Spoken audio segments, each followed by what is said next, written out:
was pretty much afraid of everything, afraid of the world, afraid of speaking, really, really shy kid. Music was a way to speak, as simple as that. I could either just journal, write poetry, write just whatever was in my head, and sit down, strum a few chords, and put that together. And that's me. That's me telling the world about me when I can't do it on my own. So music was the voice I didn't have.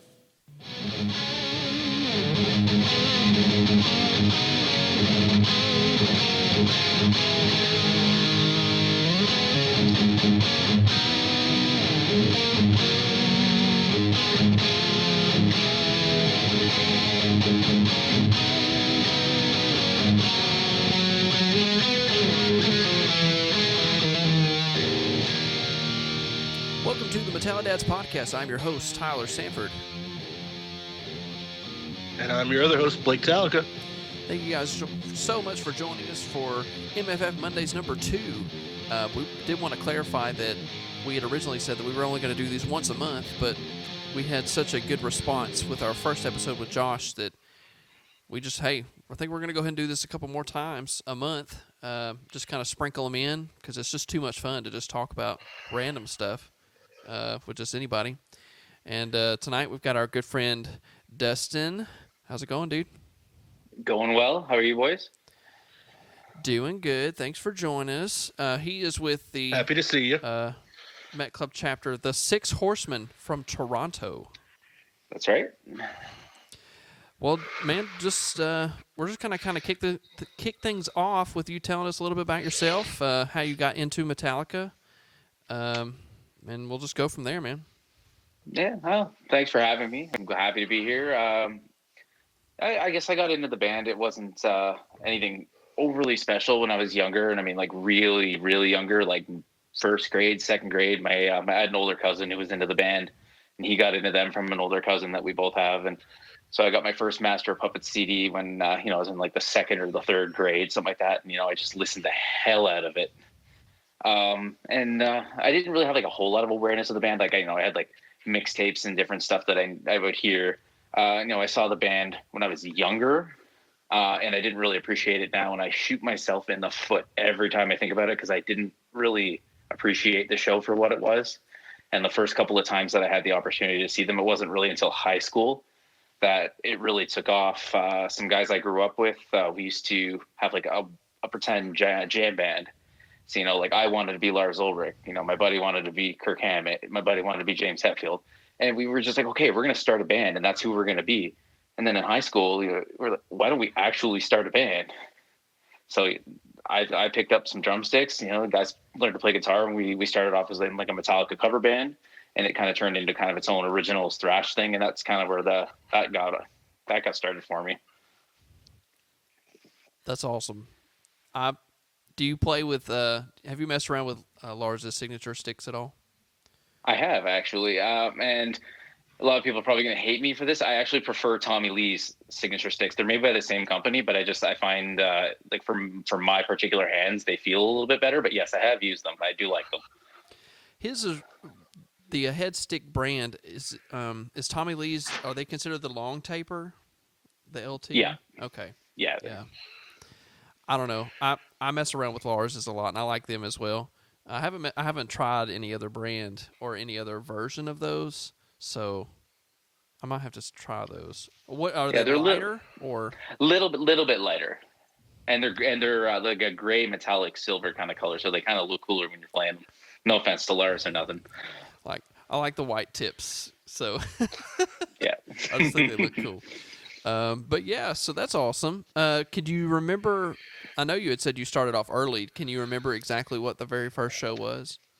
Yeah, it was Lollapalooza, 1996 at Molson Park in Barrie. It's billed like everything that happened in that city. I grew up in a small city just north of Toronto, so like everything that happened there was billed as Toronto. But so yeah, that was the first show they can do. Big note about that show, and again, kills me to this very day, was one of the final Ramones shows in history, and I was too young to appreciate it. That's okay. At least you got to see it. We can join you in that because we saw Lemmy with our first show, and we were like, "What? Can we just move on from this?" And now we just kick ourselves in the face for being douchebag high school kids. Yeah, absolutely. I don't even remember any of that show, and that's what really hurts me the most. But it's yeah, I feel that. I remember hearing the guys next to us saying at that show, "Oh, Lemmy's coming out to play a song," and I looked at Tyler and I said, "Motherfucker, we're gonna lose a song because we have to listen to this mole-headed son of a bitch." And here we are now. I would pay, I would donate my first child to see that. So Yeah. Oh, absolutely. Yeah. I mean, you pretty much have to at this point. So, I mean, I'm glad to say that I was there, but I'd be lying if I said I was excited. So, Yeah, absolutely. yeah, well, it's good to know I'm not the only one with regrets like that in life. I know that's right. So, We have the same regrets for Lamb of God at that show. I admit, like, I am a much bigger Lamb of God fan now than I was then. Absolutely. Oh, we are too. It took that show getting us to like, oh, okay, well, they weren't terrible. Let's listen to them. And now we haven't seen them since, and I'd kill to see Lamb of God at this point. Yep. yeah. Have you heard their new single? I haven't. I have not, but It's I did hear. It's called a Ghost. I did hear that their tour with. Sorry, y'all. It's called Ghost Shape People. Right. Dude, it's good. It's got a really good riff in it. So Cool. I did hear that their tour with Trivium and Megadeth has not been canceled yet, and they're shooting for late 2021. So it hasn't been. if it canceled actually yet? happens, I'll fucking be there. It has not been canceled yet. Yeah. Wow. Dude, Trivium and Lamb of God together would be awesome. Yeah, we'll get out of there early, so we don't have to watch Megadeth. I wasn't gonna say it, but you brought it up, so I mean, mind- everybody I don't has mind to that learn much. eventually. I can't stand his voice or his attitude. His attitude gets me, but yeah, it's He's a hell of a guitar player, but I can't stand him at all aspects. So I would love to beat the traffic and get the hell out of there while they're hitting the stage. oh. and then we'll go into the car and listen to A Long Way to the Top, into Ecstasy of Gold, into like Blackened or something, so that we can have our own opener. Just go listen to the early recordings with Dave and Metallica. It's like you always still listen to Dave play, but it's, Oh yeah, We'll just go listen to the Four Horsemen. not the mechanics. not the mechanics. I came across a video about that recently. It was an interview Dave did, and he was talking about the middle section of that and how it was basically a joke, the joke Oh. ripoff to Sweet Home Alabama, and I can't unhear it. Every time I hear that song, all I hear is Sweet Home Alabama now. Oh man. Now, did you see the video from the Alabama show in 2019? 2019? I may have. I generally watched all of them. I don't particularly remember that one. The Kirk and Rob Doodle in the middle was Sweet Home Alabama. James came out and sang a verse. That would have been cool. Dude, it was awesome. Of course, and We were at that show. It was pretty fun. I'm a huge Alabama fan, so of course I was like freaking out. So I was a big fan of those jams. I really liked some of the ones that they did, and they really made it cool. Yeah, I enjoyed a few of them. There were some I didn't know, so I really didn't care for, but definitely enjoyed that one and a few others. I don't even remember which one they did in Atlanta when we saw them. Do you? Or even when you saw them in Florida I don't. that same year? I don't remember. Alabama was definitely the most Shows up. noteworthy one because I knew that song so well, and the fact that James joined in on the vocals, which he had not been doing, so that was Yeah, awesome. that's pretty memorable. Yeah, that was fun. Yeah. That and We Got Dream No More, so I wasn't bitching about that show at all. Heck yeah. Fair enough. Fair Mhm. enough. So I know you mentioned that you play you play drums. I remember. Did you get to play a song or two at the Metclub party at the night between S&M 2? I did. I played Seek and Destroy with some very talented friends from all over the place. I think we were 4 different countries represented on that stage for our song. So That's crazy. How did what's the story on getting something like that together? How did y'all did y'all contact the guy who was hosting, or how'd y'all practice? So it was Russell, who's a member of the family, very good friend, was hosting that particular party. And so I don't know the details on how the band got involved, but the guys from Hardwired to Kill a Ball from Texas, Randy Alanis and the boys. I mean, they're friends, they're family. Randy's honestly one of probably the best people I know on this planet. But so they got involved, and we had done a jam like that before, actually, a couple of times. We did one Rock in Rio in Las Vegas. We did one the night before, so we'd kind of were not new to the idea of doing a fan jam and then having a band to play. So it was just a matter of who was going to organize it, and then it was Randy reached out. He knew that I played. He knew I had played in the past and was coming down, so he asked me if I wanted to participate, and the answer was a very quick "fuck yeah." Yeah, absolutely. Yeah. So did y'all get together a little bit ahead of time when you got down into California, or? No chance. The 4 of us. I don't know. I can't speak for the other 3 people that I played with. I know I played with Christy from Chicago, and Brian Hammett from Mexico was on stage with me as well. I had never played with any of the other 3 ever. We stepped on stage, and what the fans saw is what the first time we had ever played together. Wow, that's pretty intense, dude. It's a little nerve-wracking. I mean, you're not only are you playing Metallica for Metallica fans, you're playing Metallica for your friends, and you're also playing with no rehearsal. So yeah, it's a little nerve-wracking, but you kind of get into it. You know everybody's going to support it no matter what happens anyway. So that's very true. And like you said, it's the hardest of the hardcore Metallica fans who are going to know every nook and cranny of each and every song. Exactly. I think so. They're going to see every fuck up. I mean, honestly, I think I criticized my performance that night harder than anybody else ever would. So that's just being part of being a musician, really. Yes. It's hard to imagine that particular Metclub party now because that building was so crowded. So crowded. That was one of the more crowded Metclub parties I'd ever been a part of. I think I was maybe in the building a total of 20 minutes that entire night. I was just stayed outside. I think I spent a lot of time hanging it. So I spent some time working with Russell. I was kind of on his staff for that event, having experience in event management. I was around to give him a hand. I spent most of my night kind of in the back parking lot, vaping and just staying away from people because there were so many people. Dude, yeah, it was very just kind of almost unbearable in some instances, especially in the bar area. Like you couldn't move in there. So I can't tell you how many times I was in the bar area and I turned to walk out and would walk straight into Glenn's chest. Well, you knew he was going to be at the bar. Well, I mean, you can see him from a mile away, so that too. And funny that you bring him up. I had floor seats for night 2.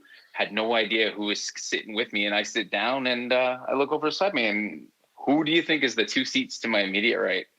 They were the 2 seats that were in front of me and Tyler on that too. Yeah, y'all were right in front of us. That's right. I forgot about that. Yes. Yeah, I forgot all about that. Yeah, that was funny. I just feel blessed to have been there at all. Forget being surrounded by the people that I know and love. So it's. Yeah, we talked about that with Josh because experience. Yeah, it's a miracle that anybody got tickets to that show. So, and the funny thing about that is, let alone good tickets. Yeah, when the tickets went on sale for night 1, I didn't find out until about an hour later, after I got my tickets, that people were having problems. I just thought, everybody that had the pre-sale, all the family, everybody's good to go, like every other show. I bought my tickets and then I continued, and then I went into the group chat and people were pissed. and I was in the lower 100 section, right, basically what would be center court, just off center court. And I pristine sightline. I thought, oh, I didn't think anything of it, and I didn't find out till later that people were not getting tickets to that show. Yeah, I was the same way. Like, I bought tickets and jump on MFF and it was a fucking war zone. Yeah. Yeah, I was one of the ones that did not get a ticket, so me and everybody else were sharing in that frustration. Now, fortunately, I was able to buy mine from Jason when we got down there because he wanted to sell his and buy a seat closer, and I was like, "Hey, I'll take that." So, because I flew to California without a ticket to not one, I was able to get one. So that's good. Was fortunate enough to get all one I can for say not is I've never been $2. happier for a Legacy pre-sale. Oh my gosh. But then to be not excluded from the sale for night 2 was even more special. So I know there was a lot of frustrated people. I hate to brag about it, but it's just one of those things. It was just weird. Maybe it was just meant to be. Like, I had no issues at all getting tickets to either of those shows. I had zero issue whatsoever buying tickets. It was the easiest process. It was easier than buying tickets for the stadium shows in 17, that was a fucking nightmare for me. Was that that purple walking dude, or is that S&M? No, I can't remember. I have nightmares with that purple walking guy. S&M. Yeah, the purple walking the Ticketmaster guy, just walking. The Ticketmaster guy, just walking. Yeah, he's a jerk. Yeah. It's bad.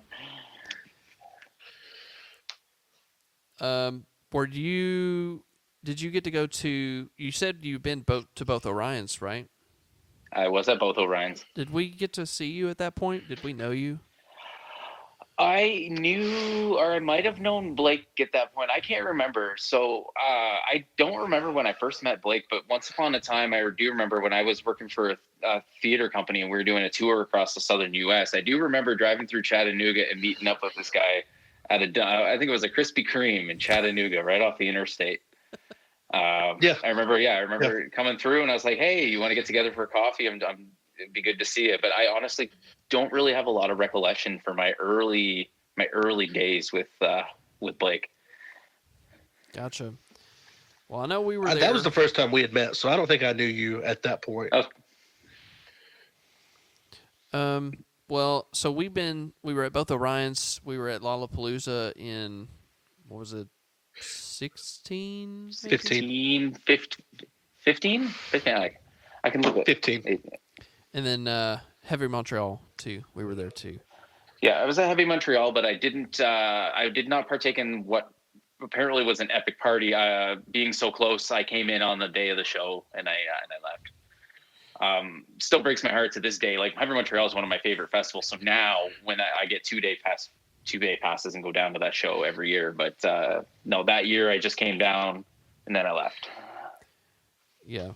Val hosted our most favorite Metclub party of all time. So Val is a phenomenal person. We love her to death. She's one of my favorite people that walks this planet. Absolutely. Yeah. Well, and that was our first Metclub party ever. And so the fact that it was our first and nothing's been able to top that since then, it's kind of unfortunate. But, I mean, what are you going to do? That was pre-fifth member, so you had to buy a ticket to get in there or at least show your card. And so you missed a good time in Detroit. We had a party the night before the first night of Orion in Detroit. And I think it was Randy that kind of helped put it together. It was at the Hard Rock. And it was all good, and we wanted to do our group photo. As anybody who's been around the family, after every show, we always get together to do a group photo. Problem is at the Hard Rock, there's nowhere to do it. So there's this big lobby. The Hard Rock's in the base of an office building. So there's a big lobby space. So we all go out there to take the picture, and security freaked out and called the cops. So we're trying to get everybody in to take this picture as quickly as we could before the cops were showing up, and then dispersed. Oh, shoot. Yeah, I guess it could be a little intimidating to see all these burlesque men and then all these women just together wearing black vests, tattoos, piercings. in a building that's closed. So this is, I mean, of course, is like later at night in a building that's closed in Detroit. So yeah, I can imagine. Yeah, we remember Detroit at nighttime. That was not a fun place to be. It's not a fun place to be during the day either. I love Detroit, but I mean, being so close to it, I go quite frequently, and it's one of those places you got to know where you're going. We could discuss briefly about the nightmare that was the bus system. Oh, briefly, we could sit and discuss that for months. I mean, that to me is that could be a whole podcast series. How not to run a bus program. How not to get fans to your show. Yeah, but albeit it was better on day 2 than it was on day 1. Yeah, I would agree with that. But it was still a shit show both days. Day 1 for us, we were standing in line for, I don't even know what time we got there. It was still real early. Waited in line for hours, got on the second, I don't know, it was one of the first couple of buses, but then we didn't arrive till 20 buses later because our driver didn't know. He must have been from Florida or something, never driven in a city in his life because he was just all over the place. And every time a bus would pass us, we'd just get more and more pissed off.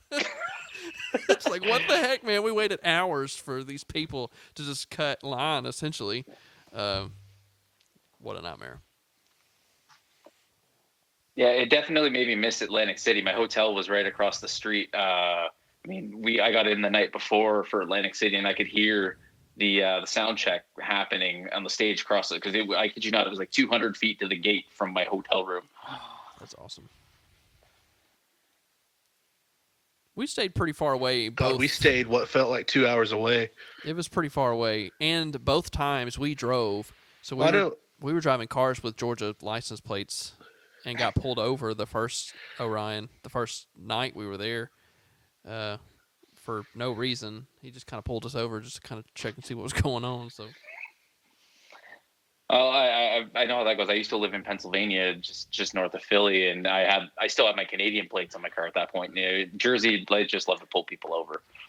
No disrespect to Jersey, some good people from there in the family, and there's some good people there all around. But yeah, they love to pull people over. You can't even pump your own gas, so I mean, come on. That's something I'll never understand. I understand it, but that's a whole different story altogether. That's it. Mm-hmm.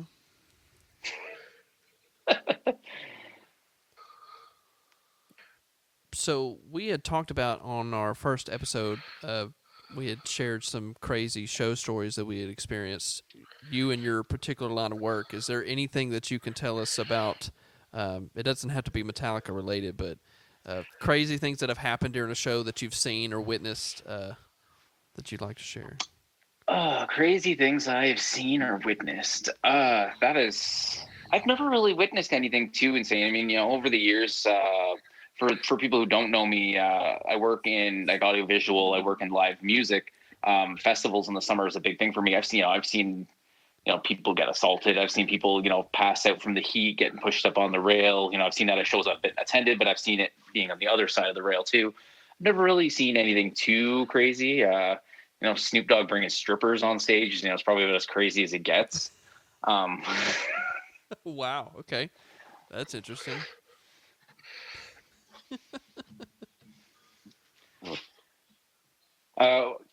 I guess, okay, so I don't know, I won't call it crazy. Strangest thing I've ever seen.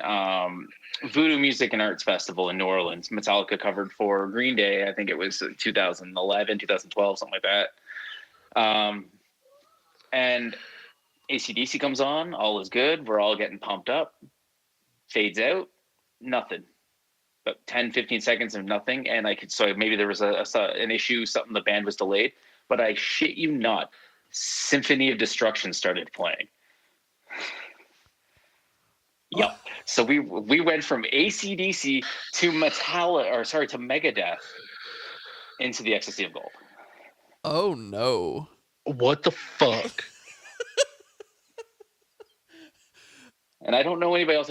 Randy be the only other person that was with me. That was actually the night I met Randy Alanis. He came down from Houston. It was a close show for him.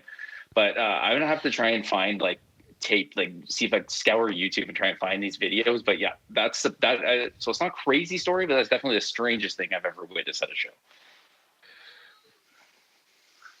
But my jaw's I still would on be the so floor. mad. Yeah, my jaw's still on the floor. Like the thought of getting that pumped and then that song starting, I would be like, what is this nonsense? Would feel so betrayed. So I know from yeah. So I know from being Facebook friends with you for as long as I have that you have a pretty eclectic music taste. Doing what you do, you see a lot of bands, a lot of artists. Uh, Other than Metallica, who I would assume is your favorite live performance, what other bands, people have you seen that just blew you the fuck away that you didn't expect? First time I saw Justin Timberlake live, blew me away hands down. Probably, I mean, no offense to the boys in Metallica, but Justin Timberlake's probably one of the best live shows on the planet. That's crazy. I've heard stories of No his. shit. Yeah, I've heard stories for sure that his show's insane. But when you're that, you can get away with more stuff if you're not like in a metal genre. Unfortunately, our culture has like shrunk in what you can do at a metal show and limited it to just such a small window of things that you can pull off and make it work and the fans be okay with it. But when you're in the pop, hip hop, basically any other genre other than ours, you can pretty much get away with a lot more. Yeah, absolutely. Country bands get away with quite a bit too. So it's I've seen quite a few country acts over the years. I got some that I really like. Eric Church, who I first saw at Orion and have since become a huge fan of. Right down to guys like Kane Brown, somebody a little bit newer. Just a phenomenal artist. Well, Kane Brown's from our neck of the woods. He went to a local high school around here. Actually, he went to Ridgeland for a year, which was the high school we went to, and then transferred to one that was down the street. So, him and Lorna Lena. So, we really liked Eric Church at Orion, too, by the way. We became huge Eric Church fans after that. So, absolutely. Yeah, big respect for that guy. Garth Brooks. I am one of the biggest Garth Brooks fans on the planet.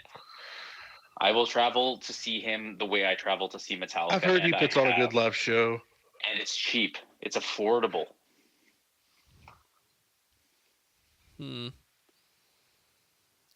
So I will say this, and nobody's going to expect this out of me. I'm going to assume Tyler's going to agree with me.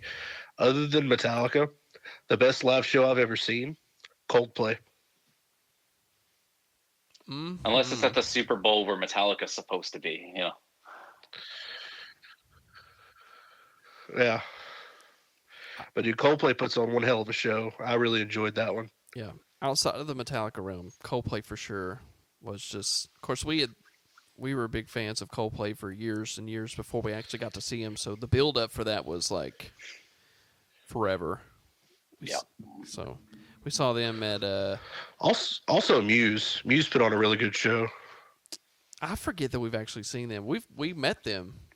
We got to get that meet and greet in the back, got their picture made and whatnot. So they're short, dude. Yeah, they're little.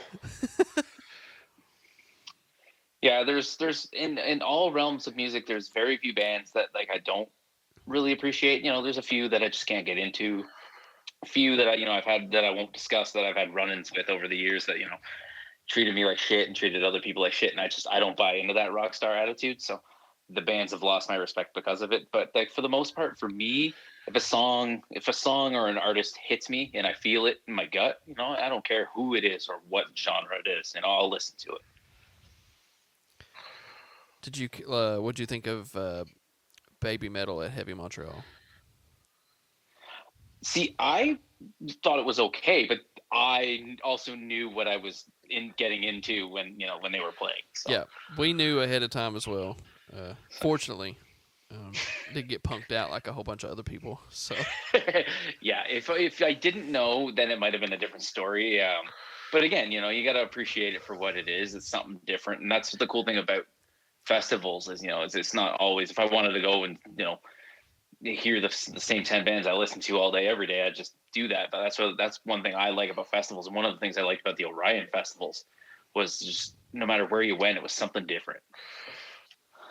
Yes, agreed. Yeah, that was a different lineup. We didn't get to see them on day one, but I was super excited that Silver Sun Pickups played the Orion Festival. It's a band I never expected to be on that bill.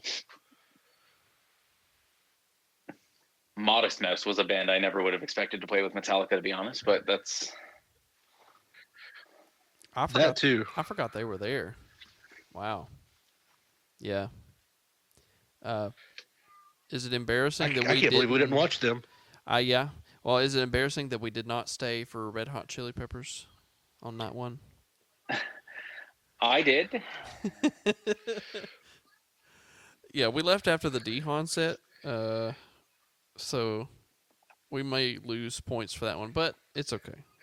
We got to see Metallica that day, so... I can't lie. I waited months and months. That was supposed to be the first time I ever saw the Dropkick Murphys. I at that point had never seen them and I was pumped. And then when I put 2 and 2 together at the same time DeHaan's playing, I thought, shit. I would not have mind to see the Dropkick Murphys, but fortunately Blake had the insight to know better. So I felt bad for those guys. I really did, but they had to have understood. Yeah. Well, surely they knew ahead of time. I mean, surely. It had to be weird watching hundreds of people run away from their stage towards a different stage. Hundreds, if not thousands of people. Oh, it had to be thousands, because when that started, there was maybe 500 people at that stage, and then probably when the curtain dropped. By song 2. Yeah.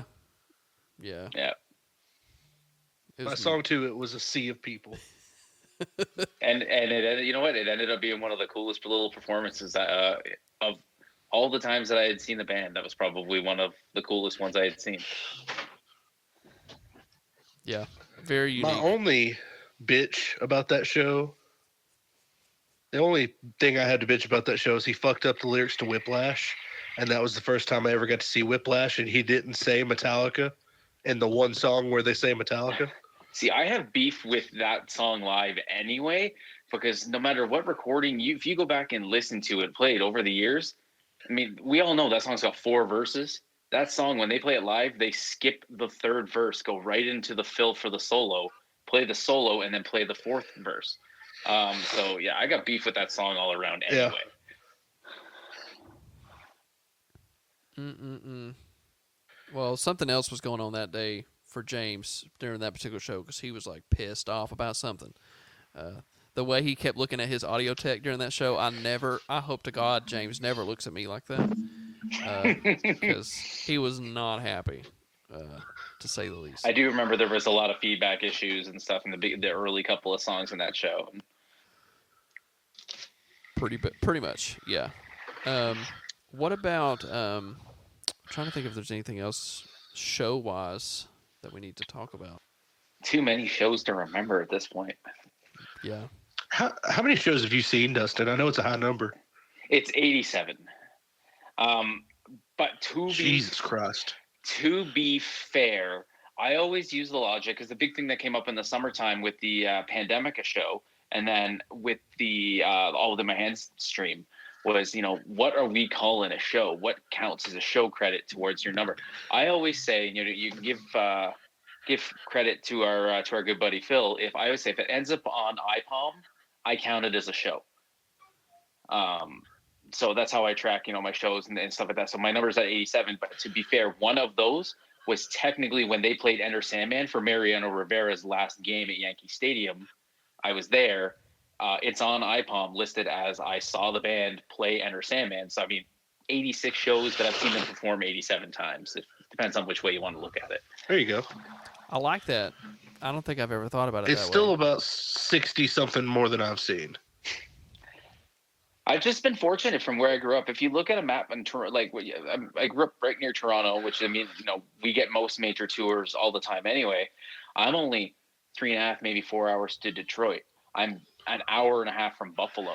I'm 4 hours the other way to Montreal. I can go and see Metallica 10 times on a tour and not go more than 10, 12 hours away from home. Yeah, that's one of the drawbacks of living in the South. We get maybe 2 shows, and the rest of them you're traveling 8+ hours. Yeah, it's so I've just been fortunate, and then a lot of them came down to just blind luck, like being in New Orleans when they played Voodoo. I happened to be working in Australia when they were doing the Soundwave festivals, stuff like that. So a lot of it's just by complete chance. Did we ever? I know we had gotten a chance to talk a little bit before the S&M show. It might have been. I'm not sure if it was night 1 or night 2, but did we ever confirm or not whether we saw Steph Curry? Do y'all remember that? We were on the steps behind. We were on the steps. I do. Yes. Did we ever confirm if that was him or not? Because it looked like him, and at some point somebody asked for a selfie. So it very well could have been. I do remember that. That was before night 1, just before doors. And I rolled. I don't know if everybody remembers this. I was rolling around San Francisco on those rental scooters like mad that whole week we were there. And I rolled up to the show in my scooter, and like I had like 500 people turn around like who the hell is this guy? I do remember that. I don't know if we confirmed it with Steph Curry, but I think it was. We're going to say yes. That was the most famous person. Yes. That's what I'm going to say. Yeah, that was the most famous person I saw in San Francisco. So, other than James Hetfield, but I'm not going to talk about that. I had Cliff Bernstein about 10 or 12 seats to my right night 1 for S&M. So he was sitting. It was him and Ray Burton and a couple other guys. What? And I was like, but they're walking down, and the problem with night 1, if you remember, it was a lot of Metallica fans, but it was a lot of the San Francisco ticket holders, the season ticket holders. Mm-hmm. So, I mean, a guy like Ray Burton, somebody like Cliff Bernstein can walk into the arena. Nobody knows who the hell this guy is. Dude, if I would have been sitting down and I looked over and saw Cliff Bernstein. It's funny you mentioned him. I'd have been freaking out. It's funny y'all mentioned him. So at the Atlanta show in 2017, I did the hardware package. And after we go and meet the band and all that stuff, or it was right before we went and met the band, they had us in the tent in the middle of the field or in the middle of the floor, like where they do all their lighting and all that bullshit. Mm-hmm. And there were 12 of us, and then the Wrangler who had us for the meet and greet. And I look over, and there's Cliff Bernstein just hanging out, waiting for the band to come on.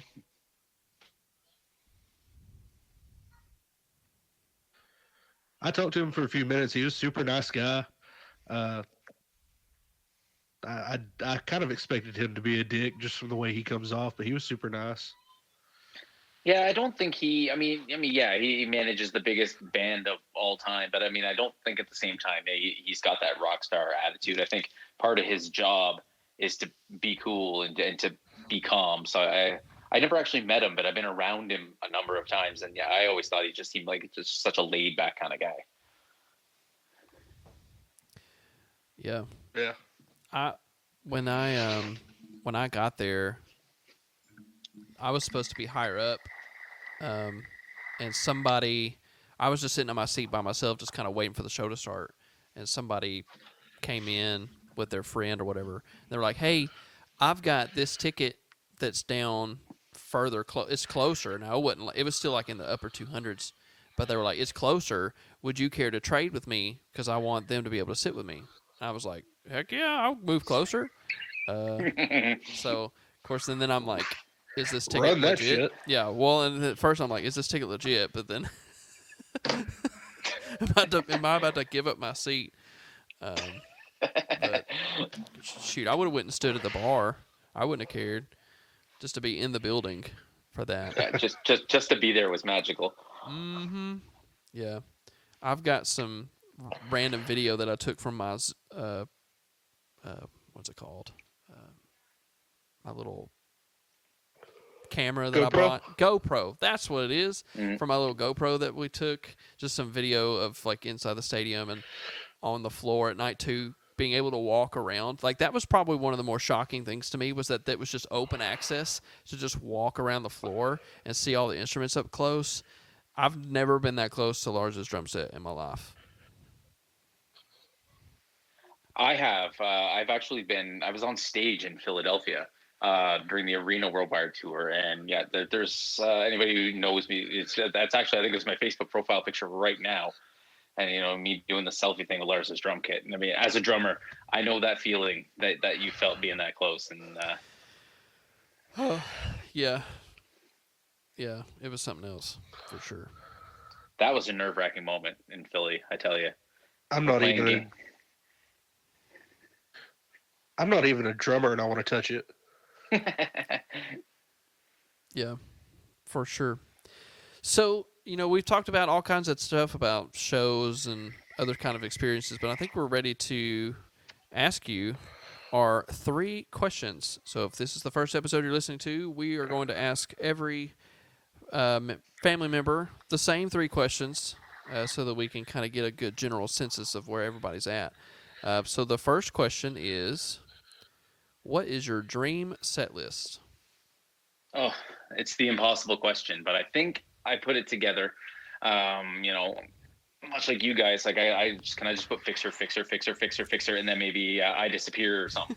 But it's one of those things. Like I wanted to have the dream set list, and I wanted to be as realistic as I could, following kind of their template, and I kind of mixed it up with the template from the recent tours versus over the years. So I think I got it down. So first song, definitely kicking it off with what I believe is the greatest arena opener, Blackened. That song just hits. It's a good one.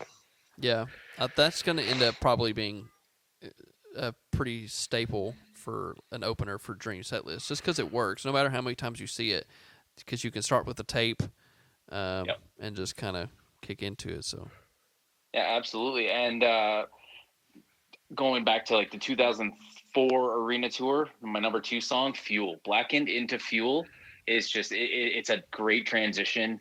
You kind of let that note hang at the end of Blackened, and then just James do his thing. And so I just thought that was a great transition to go into my second song.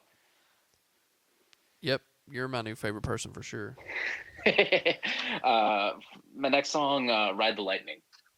Seemed like a nice spot. You got kind of a mid tour and kind of a mid generation song. Go back. Did you peep my set list? Did you listen to episode 3 already? Because I'm pretty sure that was mine. So far, you've got it pretty close. And then, funny enough, my next song off the same album, going for Bells right after Lightning. I just thought, just while you're kind of in that same era, same kind of sound, seemed like a nice spot to go. Then I want to kind of slow it down a little bit. The Unforgiven 2. Yes. Maybe one day James will grace us with that wonderful song.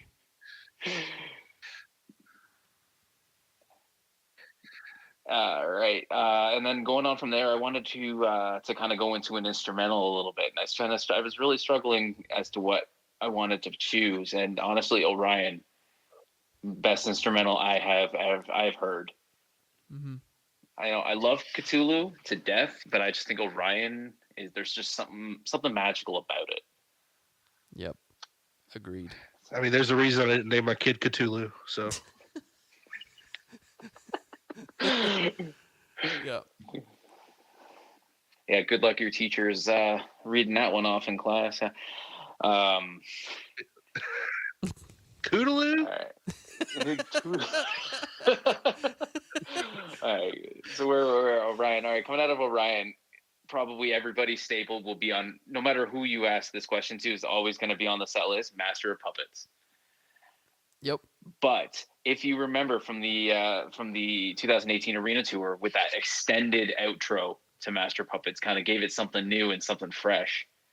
If you don't know exactly like what I'm referring to, if you go back and listen to any of the masters from like the September, October, November, like 2018 arena tour in North America, you'll hear it. They had this like, kind of extended outro thing to it, and it really changed up the end of the way the song ended. All right. When you play a song that long, you have to change it up a little bit. Yeah, absolutely. Coming out of Master, Lars will probably hate me for this, but Damage Incorporated, right out of Master of Puppets. Oh, Lars would hate me. Yeah. oh yes, he would, but I would love you. All right, coming out of Damage Incorporated, we're gonna roll the tape and we're gonna play some One. Slow it down again a little bit. Okay. You know, it's one of those. It's got to be on the set list. It's just one of those staples that it's just you got to hear it. Yep. Especially on tours where they're doing a lot of pyro. You know, it works. After One, you guys will love me for this one. I want to hear Saint Anger again. Oh. Yes, please. Yes, sir. And I loved the variation or the way they were doing the intro to that recently in 2019. I thought that was very good. Oh, that was super cool. Next up, Until It Sleeps would be Yes. just I struggled with that a little bit. I couldn't figure out what I wanted to put where, and Until It Sleeps just kind of seemed like it would fit right in there nice after your Master Puppets into Damage Inc. into One into Saint Anger. Like you gotta come down from that a little bit. I feel you. Yeah. You got to give Lars a break. Especially because after that we're going into Through the Never. So that song is an absolute banger live, and I could listen to it every show for the rest of time, hands down. Absolutely. Then absolutely. So after Through the Never, I Disappear. Yep. It's a Blake, you got to get before you move on. I'm sorry, Blake. You need to tell the small story of when we saw that. What was it at Lollapalooza or was it night 2 of Orion? I don't remember. But whenever they did that song, Lala. Okay, so Lala. At some point, the camera panned and got Blake. At some point during the song. I have this strange. I had a little dance move with it. That I want to see.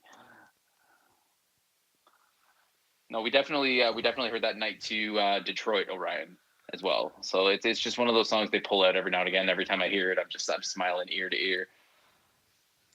All right, after I Disappear, the one I want to hear, and I'm sure you want to hear, Murder One. Okay. Yes. Absolutely. I just have a serious thing with that song. It's just like my go-to song on that album. After that, kind of closing up the main set, Ain't My Bitch. Yes. Yes. Yes. I'm a Load era guy. I don't know if you noticed that with this set list, but I am definitely a Load era guy. Well, I think that's why we get along so well. All right, and then to close out the main set, Whiplash, but played properly. 4 verses, played correctly. All 4 verses.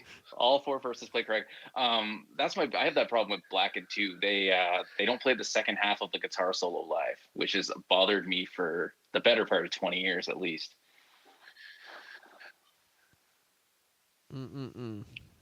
How dare they?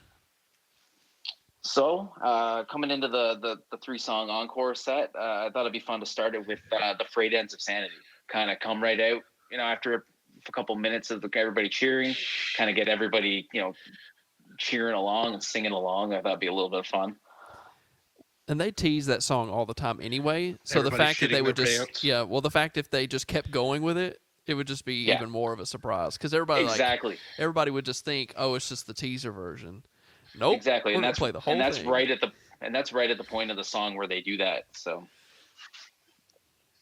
after the Frayed Ends of Sanity, Bleeding Me.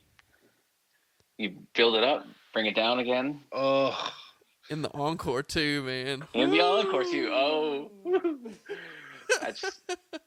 I love that song. That was one I really, I can listen to all day, every day. And then finally, the final song. It's a great taped intro. It's a nice, great song. I think it would make a banger of a finisher. My Apocalypse. Okay. Okay. I feel that. I can fuck with that. Mm-hmm.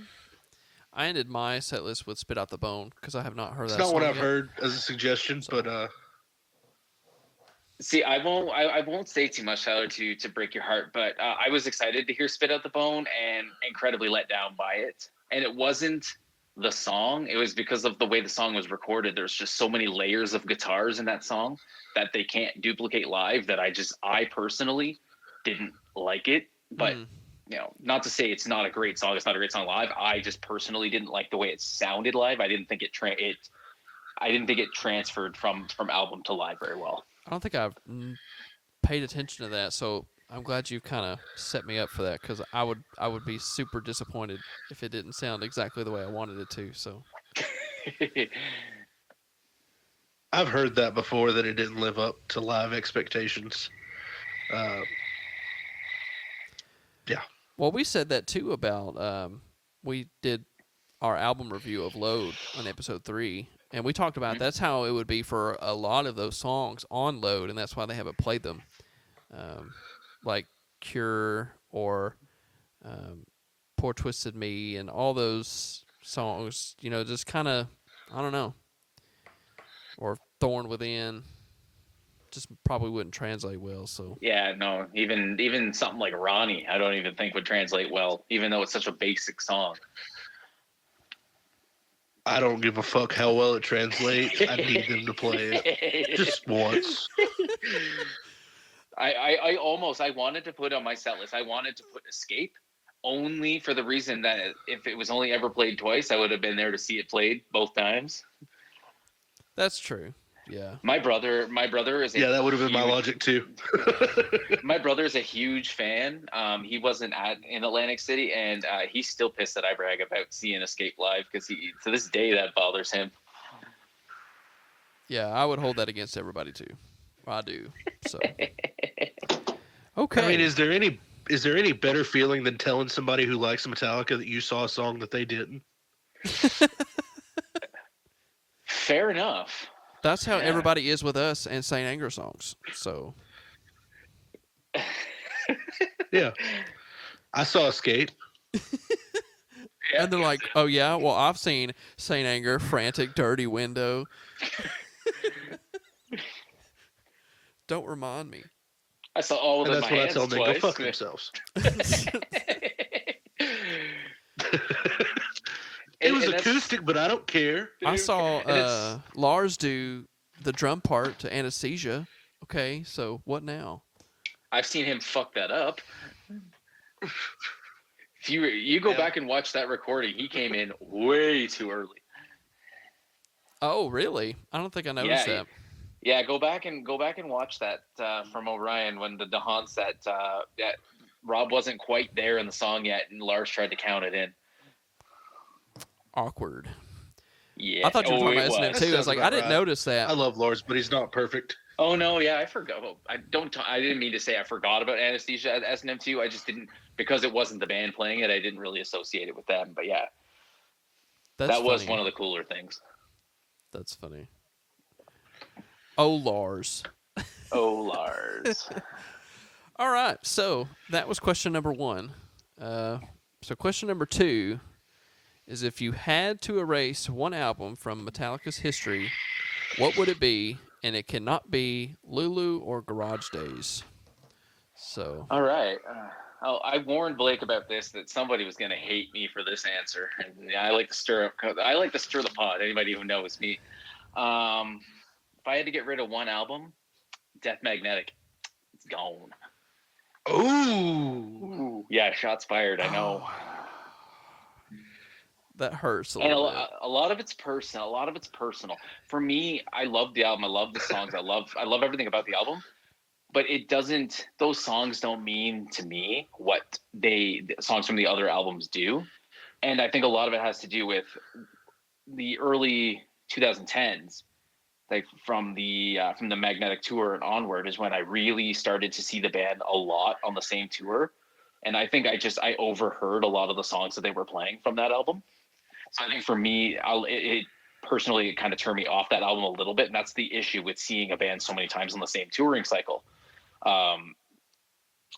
But for me, the biggest thing was just I don't connect to the songs on Death Magnetic the way I do, the songs on Load Reload, like especially like Saint Anger, knowing what they went through to record that album. It's serious struggles, and the fact that we almost didn't have a band after that album. We almost didn't have the album at all. So it's a purely personal thing for me, but I definitely know that a lot of people are going to heavily disagree with that decision. Yes. Oh, I disagree completely, but I still love you. Yeah. Well, considering that was our first album release, because, we weren't fans of the band at the time when Saint Anger came out. We were too young. So Death Magnetic was our first, album to be excited about. So, yeah. See, that's the way I felt about Saint Anger. I was in 2009, the 9th grade, I think, when Saint Anger came out. And I remember me and my buddies, same guys I used to play with, we cut class and we were sitting outside the local record store 8 a.m, waiting for them to open up at 8:30 so we could buy our copies. So the way that you feel about Death Magnetic is the attachment that I have to Saint Anger. It's funny that you mentioned Stirring the Pot, because I've talked about in the past, this is not really how I feel, but it's funny to talk about. If you really want to make somebody mad, just mention the fact that you don't think Metallica didn't even start to get good until after the Black Album. Man, that shit'll get you killed, man. Dude, could you imagine? But and that just tells you the kind of person, if you're talking to somebody and they say, oh, they were only good before Injustice, or they're only good up until Justice, or they were no good, or it shows you their connection to music. Whereas guys like me and you guys, we're so well connected to music as a whole that doesn't matter. I mean, Metallica could come out with a K-pop album. I'm sure we'd love it for what it was. We might be slightly disappointed, but we can appreciate the music for the music. So everybody kind of deals with and experiences music in a different way. Mm-hmm. So, well, and I've said as well too that even if they don't like the newer recorded stuff, if they like James's vocals live as of today, they really shouldn't have an issue with today's recordings, because that is James' voice. The way he sounds live is his recorded sound now. So, I don't know. You want an unpopular opinion? I think Hetfield sounds better now than he ever has, and I mean ever. Amen. We can all agree on that. I like a normal vocal. I don't want him to hurt himself. There's no need to force it if he doesn't have to. And it still sounds great. There's a lot of grunge in that voice, even after the Black Album. Hands down.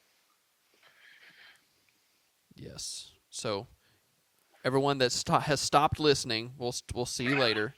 You can join us next month. When we're talking to somebody else. Yeah, so that was question number 2. So you've decided to remove The Day That Never Comes from my life, which is very disappointing. But The Unforgiven 3. Yes, The Unforgiven 3. The Unforgiven 3. You can Apocalypse, which is... Yeah, well, you can take away All Nightmare Long. That's fine. You can keep that one. You can take that away from me. But anyway, so question number 3. And this can be interpreted however you'd like. It can be band-centric, family, Metallica family, or trip-specific, whatever you want it to be.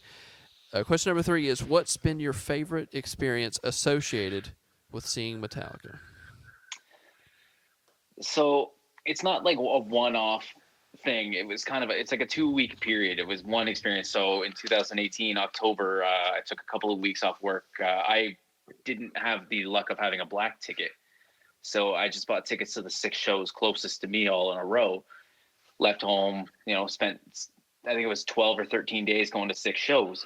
And just that kind of 2-week period of all the moments I've ever been to, including San Francisco for S&M too.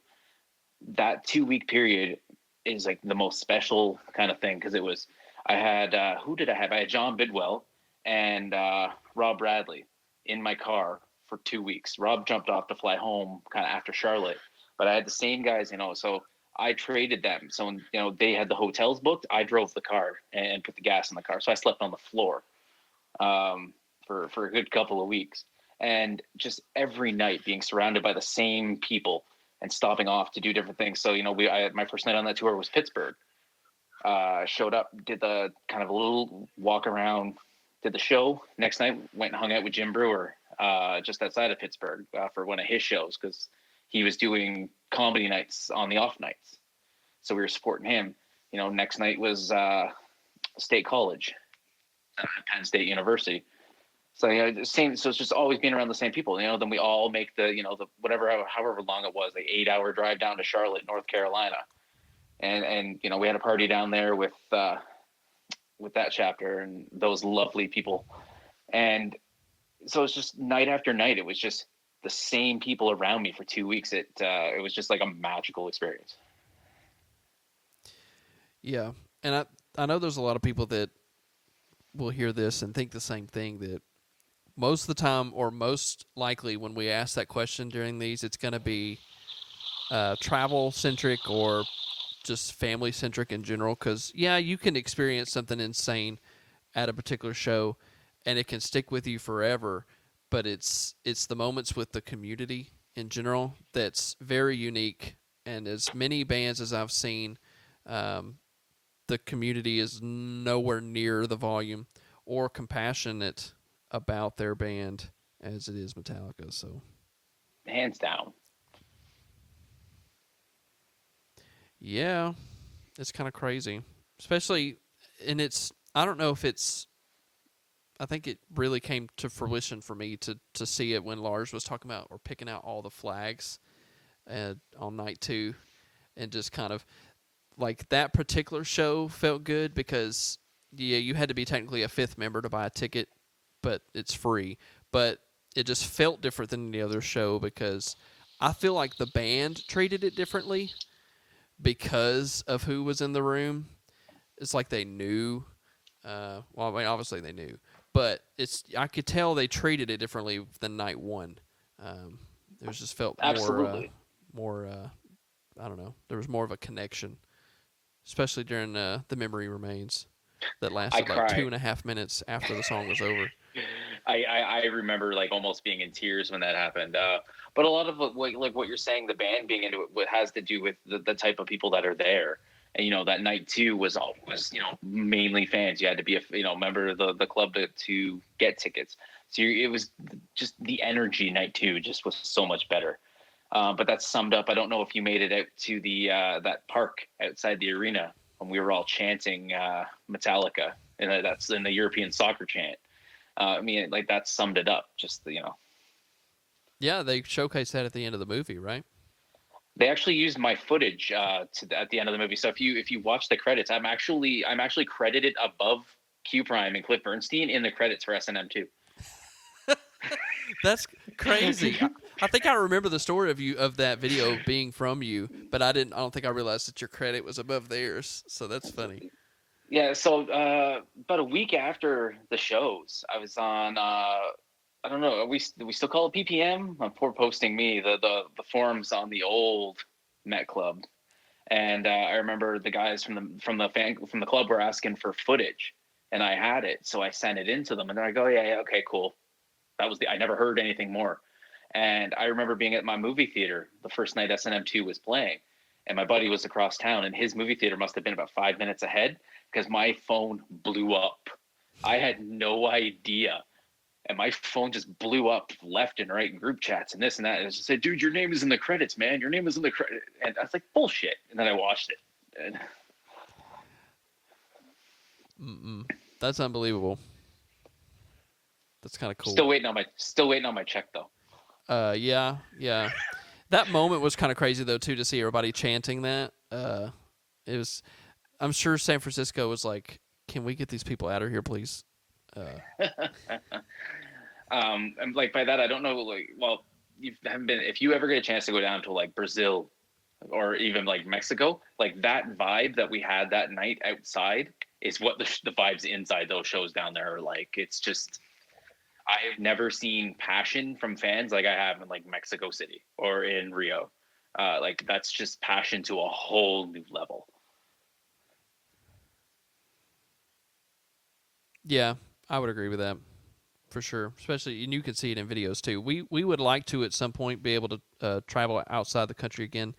Other than, of course, we went to Canada, but we'd like to see a show in Europe at least once to be a part of that. Absolutely.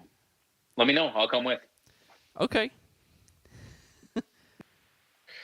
Yeah, since my microphone's the devil, I just wanted to add in that I kick myself in the ass every day of my life for not buying a black ticket. Granted, I saved myself thousands of dollars of debt, and I had a new baby on the way, so I can't be too mad, but I kick myself in the ass for it either way. I tried, and I couldn't get one, so. See, I had one in my cart. The morning tickets went on sale, and I thought about it. But I had the realization that I can either have a wife and a new son, or I can have a black ticket. Fair. So I went with the wife and child. I completely respect that. See, I opted to go on the tour, and we also know how that story ends. I will say this: we've already discussed it, and if another one ever happens, I'm buying one. Absolutely. I could see them doing it again. It was really kind of a cool thing. Plus it's not a lot of what am I word I'm looking for? It's not a lot of like effort on their part to do so. They're already, the black ticket was put together by the same company that was putting together the enhanced experiences. So they've already got staff from these companies doing VIP experiences already. So, I mean, it's only just one little extra thing to put on. Well, and two, like, it sold out, so it's not like they couldn't sell them, or that they went unsold. So definitely get your money's worth. What was it? 6 shows? You can get 32 shows for the price of 6 if you went to them all. Which I think we know a few people who did. Yeah. Which is crazy. I could not imagine doing all 32. I could not imagine. That would be insane. And the thing that would have been hard. I could imagine it. My wallet couldn't imagine it. Especially now, because they don't tour straight through anymore. Like if back in the day they do 32 shows, it'd be a month and a half. Now they're doing 6 shows over 2 weeks, and then they're going home for 2 weeks, and then they're coming back out here and doing 6 shows, and then and they're 1 to 3 nights off between shows. So I mean, if you're going to do 32 shows, you're looking at a 6-month commitment easily. Yep, you'd come back home, work for 2 weeks, then go back out.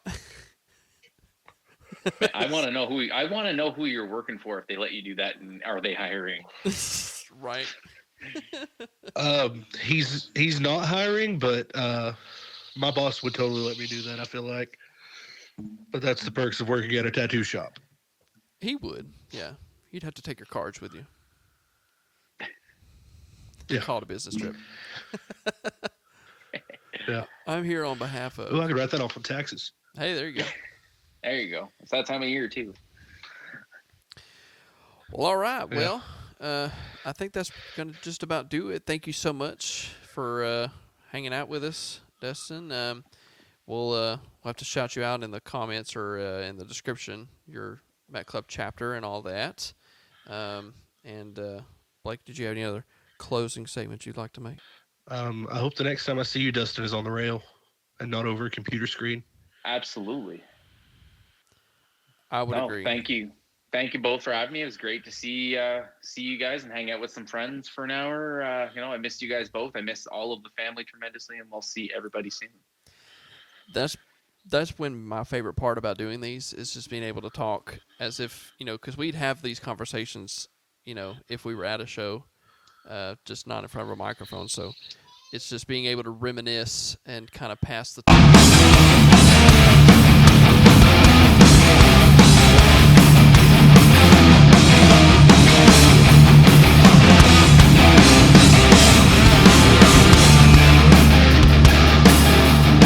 Nashville, did you have fun tonight?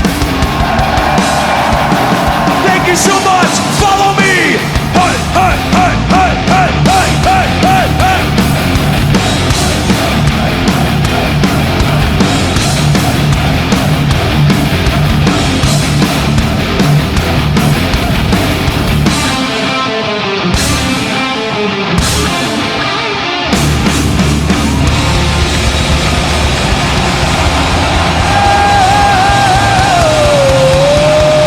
Thank you for listening to a complete episode of the MetalliDads podcast. We appreciate you spending your time with us. If you enjoy what we're doing around here, please leave us a review on the Apple iTunes Store and on Facebook. Speaking of Facebook, you should follow us on our socials. That's on Facebook and Instagram, MetalliDads Podcast. We'd like to have you on the show, so send us an email or contact us at metallidadspodcast@gmail.com. And as always, thanks for listening.